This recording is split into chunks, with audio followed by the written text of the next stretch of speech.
A professional gutter cleaning job starts out by tending to the details. Details like making sure that you place your ladder on safe ground without disturbing garden beds.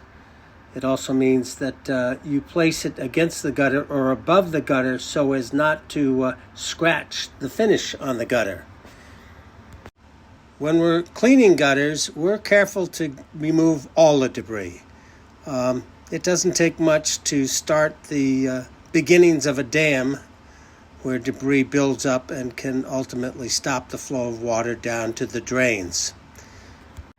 Of particular importance when cleaning gutters is to make absolutely sure that every downspout is cleared and not blocked with any debris so that the water can flow freely.